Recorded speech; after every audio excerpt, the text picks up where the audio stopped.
We begin in the EU, where energy costs are spiralling to record levels. Supplies from Russia are dwindling after the bloc's tough stance against Moscow over its attack on Ukraine. And domestic energy sources like nuclear power and hydroelectric plants are struggling to raise their output because of a severe drought in the region.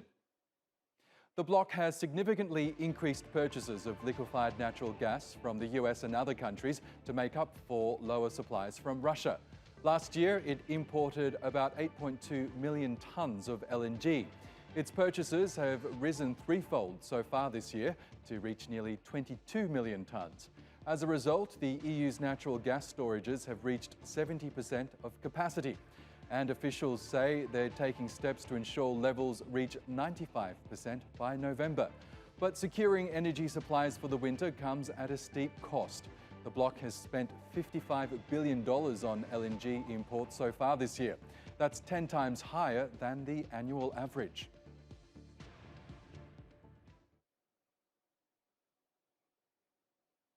The UK plans to dole out cash handouts to shield its most vulnerable consumers from energy price hikes. And German Chancellor Olaf Scholz is slashing value-added tax on utilities. In a couple of months' time, everyone will see £400 off their energy bills. Of course, energy bills are rising. I recognise that. Those who need additional help will see more help through the Household Support Fund, which we're extending till March of next year. Rising energy prices are a major burden for many people. The federal government has agreed that gas consumers should not be burdened with additional costs as a result of the compulsory collection of VAT on gas levies. Now, a number of other European governments are setting aside funds to subsidise domestic and commercial consumers. Italy plans to give out a little over $200 to low and middle income families. The total cost to the government is expected to be about $17 billion. Greece rolled out a similar initiative this month with an outlay of just over $7 billion. And Hungary has capped prices at the petrol pump at $1.23 since November. Well, for more on this, let's bring in independent energy analyst Neil Atkinson, who's in Paris for us. And joining us from Istanbul is economist and adjunct professor of finance at Boğaziçi University, Taha Arvas. Welcome back to you both. Neil, if I could start with you. Europe looks like it's on track to achieve its goal of 80% of its gas stores full in time for winter. So it does look like that the race to secure energy supplies on the continent is actually working. But do you believe Europe is out of the woods in terms of its gas security? No, absolutely not.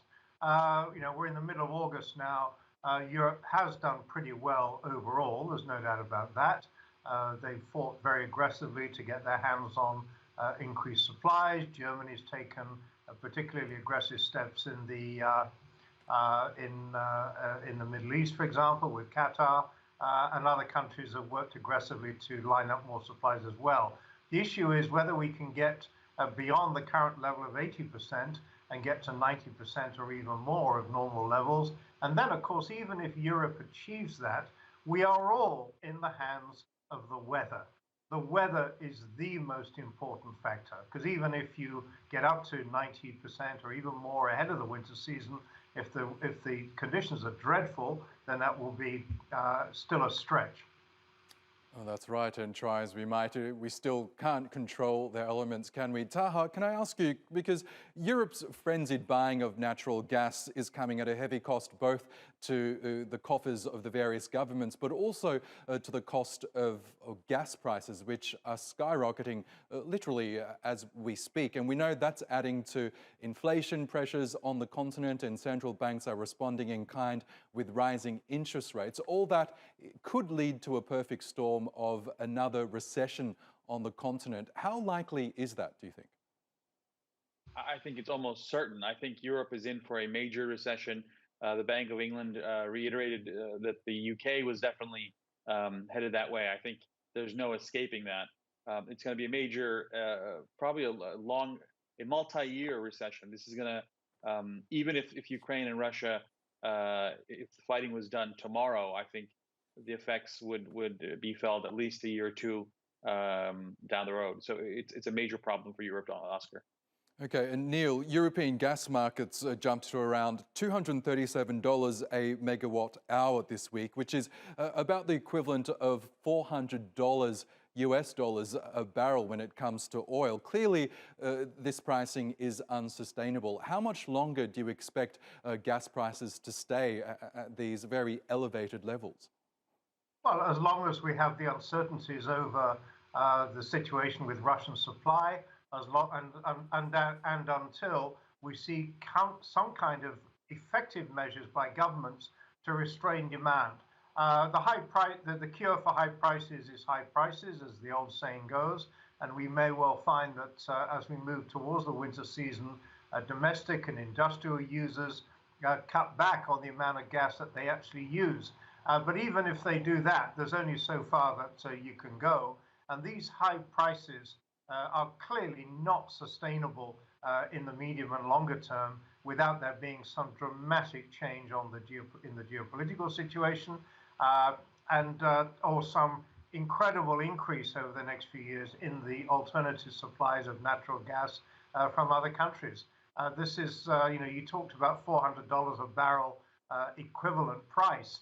That is, unimaginable for the longer term. That's right. This leads me to my next question, Taha, because we know that the search for alternative sources of energy, particularly hydrocarbons, is ramping up. Turkey, for example, launched its 4th drilling ship earlier this month in the Eastern Mediterranean. The country is almost reliant on imports for its energy needs, as we know. It's obviously still early days, but how likely is it that Turkey could become a major player in oil and gas?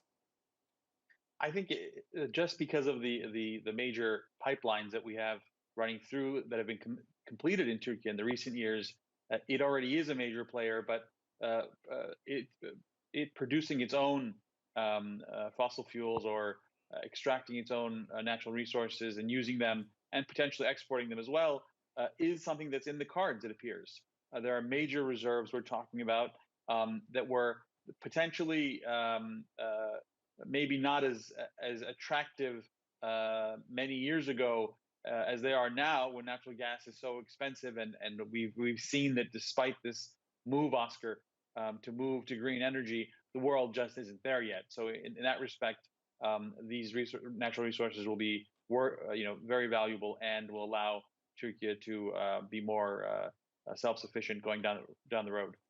And Neil, we know Germany is particularly susceptible to rising gas prices right now, especially because it was so heavily reliant on Russian gas supplies. But also, Germany is the industrial powerhouse of the continent. Its industries rely heavily on power, both from natural gas and other sources. Do you see a situation in which perhaps some German industry might face shutdowns because of the soaring cost of energy?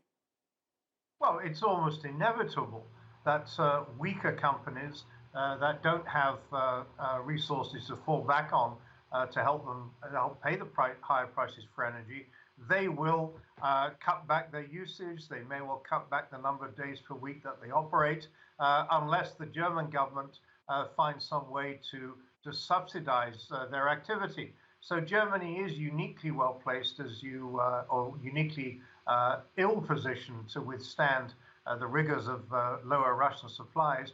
But to be candid here, Germany is reaping what it has sowed. It put its eggs in the Russian geopolitical basket, and well, it now looks as if for the medium term, and indeed probably the longer term, it will no longer be possible to treat Russia as a reliable supplier of anything, let alone natural gas, and we're all going to have to adjust. And in the meantime, Germany is uniquely in a position to have to absorb more pain than even many of its European neighbors. Meantime, Taha, countries like Greece and Italy are looking to spend billions of dollars of money they simply don't have in order to cushion the blow to its citizens from higher energy prices. What do you make of this situation? Two countries that are traditionally heavily indebted getting into more debt in order to subsidize energy prices for some of its vulnerable citizens. Is that a good idea? I mean, it's the European Union has no choice but to subsidize these countries, Greece, Italy, etc., so that they can subsidize their citizens, because otherwise the European Union experiment is in doubt. We see serious weakness in the euro-dollar exchange rate that you've seen recently. It's going to fall through parity in the coming weeks, it appears, because of this. Europe has only one choice, and that is to spend its way out of this major recession that's looming. And the only way to do that is to weaken its currency, and that's what's going to happen. Despite falling crude oil prices that we see that are potentially that will continue to fall on weaker demand globally, that's going to be a pressing issue for the European Union. But it seems one that they've already taken and accepted that yes, the euro is going to be weaker in the long term, but the alternative is the breakup of the eurozone, of the European Union, et cetera, and that's something that Europe is not willing to obviously face. So I think they'll weather the storm, albeit a little battered, is how they'll come out on the other side of this. Okay, Taha Arvas, Neil Atkinson, we'll have to leave it there, but always a pleasure to have you on the program. Thank you to you both. My pleasure. Thank you.